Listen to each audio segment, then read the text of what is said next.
You know, when we talk about heading to the stars, our minds usually jump straight to science fiction, right? We're thinking warp drives, wormholes, all that cool stuff. But what if the real roadmap to the stars is already being drawn up? And what if it's based on science and engineering we can actually forecast today? So let's dive into what that future might really look like. This isn't fantasy, this is a credible projection for how we actually do it. This one idea right here, this is the philosophical core of the entire thing. The old days of planting a flag and claiming territory, that's over. Our journey out there isn't about building an empire, it's about survival. It's about spreading out so that humanity itself can endure. It's a massive shift in thinking, from conquering new worlds to simply continuing our own. So, how do we get started? Well, it's not going to be one giant leap into the unknown. The path to Alpha Centauri actually begins right here, in our own solar system. It all starts with us truly mastering our own backyard, from Earth's orbit to the Moon, to Mars, and all the way out to the asteroid belt. Before we can even think about sending people on an interstellar trip, we have to build an absolutely massive industrial base in space. I'm talking about a fully mature solar system economy. We'll need powerful fission grids on the Moon, beaming clean energy back to Earth and our colonies on Mars. We'll need fully automated refineries chewing up asteroids for raw materials, and we'll need orbital shipyards kilometers across, building everything we need right there in space without having to hull it up from Earth. This isn't just one mission, it's a whole new level of civilization. You know, building all this industry in space forces us to adopt a totally new core value, continuity. See, in the harshness of space, you can't just throw things away and get a new one. Everything, every single habitat, every reactor, every satellite has to be designed to be repaired and maintained pretty much forever. Prosperity isn't about how much stuff you use up anymore. It's about how long you can keep your systems running. And that ethic, born out of necessity in space, becomes the bedrock for everything that comes next. Okay, so what about the first ships that actually leave the solar system? Well, you can forget about heroic astronauts on some grand adventure. The first interstellar missions are going to be uncrewed. They're going to be industrial convoys, automated fleets, sent out decades, maybe even a century ahead of any humans. Their job isn't to explore, it's to build. And this isn't a single launch event. It's a really slow, multi-generational rollout. First, you send small, fast probes on light sails to do the initial scouting. Then, decades later, the big, slow-moving freighters arrive. These are the heavy lifters, carrying the actual factories, power plants, and communication relays. This whole process is a century-long project, just to get the destination ready for us. And their mission, it's spelled out more like a corporate contract than some grand declaration of discovery. They are legally and technically programmed to do four things: set up a power grid, mine local resources, build the basic infrastructure, and then send a constant stream of data back home. They're the ultimate advanced team, preparing a home for people who haven't even been born yet. All right, so only after all that robotic groundwork is done, then the human element finally enters the picture. But the crew for an interstellar arc, it's going to be nothing like we've ever imagined. We're talking about a highly complex, specialized society, literally designed from the ground up for a journey that will last centuries. So, the crew is actually made of three distinct groups, what's called the triad of agency. First, you have the spaceborne. These are people literally born and raised in zero gravity, genetically adapted to it. They're the living engineers of the ship, the caretakers.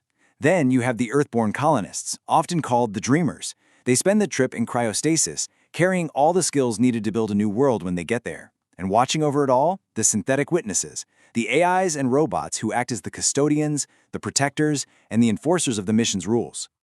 And you can actually see this whole social structure reflected right in the ship's design. See that big, rotating ring?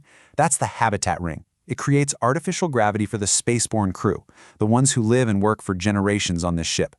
And then, at the very core, heavily shielded from radiation, that's where the precious cargo is, the sleeping colonists, just waiting for their new home. This quote just nails the whole relationship perfectly. The awake, that's the spaceborne crew, they maintain the ship. The asleep, the Earthborne colonists, they will inherit the destination. And the engine, which is both the physical ship and its AI custodians, make sure that the link between the two is never, ever broken. It's a perfectly choreographed system for long-term survival. Okay, so we have the technology, and we have the people. But how on earth do you govern a mission when asking a simple question and getting an answer takes almost a decade? This is the point where all our old ideas about politics and nations just completely fall apart. Let's be real for a second. No government on Earth has the long-term political or financial stability to pull off a multi-century project like this. It's just not going to happen. Instead, these missions are going to be run by something new, custodial entities. Think of them as massive post-national corporations that are a blend of aerospace, biotech, and energy. They're structured more like long-term trusts than the companies we know today. And their laws aren't political, they're contractual. The whole system is governed by a continuity charter, which boils interstellar law down to a few simple, powerful rules. You can't own something if you're not taking care of it, period. You can't take resources without putting the environment back the way you found it. And you can't expand just for the sake of it. When there are light years of communication delay, there's no time for debate. The ledger is the law. So this brings us to what is easily the most profound, most mind-bending challenge of this whole endeavor. Interstellar travel doesn't just cross space, it fundamentally breaks our shared experience of time. It creates what you could call an asynchronous civilization. I mean, really think about what that means. There's this idea called the leapfrog effect. It suggests that the first ships, which might travel for 100 years, will probably be overtaken by faster ships that launch just a few decades later. So by the time our first pioneers finally arrive, their technology, even their culture, will be ancient history to the civilization that sent them. They're simultaneously the cutting edge and a walking museum piece. And hey, this isn't just some philosophical problem, it's physics. This table shows you the hard reality of time dilation on a trip to our nearest star, Proxima Centauri. At a pretty slow 10% of light speed, the time difference is tiny, right? But look what happens when you crank it up to 80% the speed of light. For every 5.3 years that pass back on Earth, only 3.2 years pass for the crew on the ship. The faster you go, the bigger that gap gets. You are literally traveling into Earth's future. This creates a totally new concept: time debt. It's the incredible disconnect, culturally and psychologically, between the travelers and home.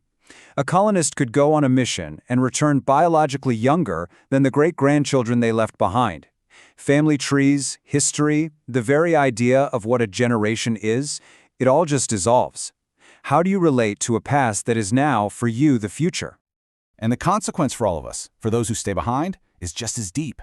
As humanity spreads out among the stars, Earth, well, it stops being the center of civilization. It becomes a museum, an archive. It'll be revered, studied, maybe even visited as a tourist spot, but it won't be the axis of human destiny anymore. Earth's role shifts from our home to our history. And that brings us to one last, really provocative question to leave you with. As we expand across the cosmos, separated by vast gulfs of space and time, maybe the real challenge isn't the journey itself.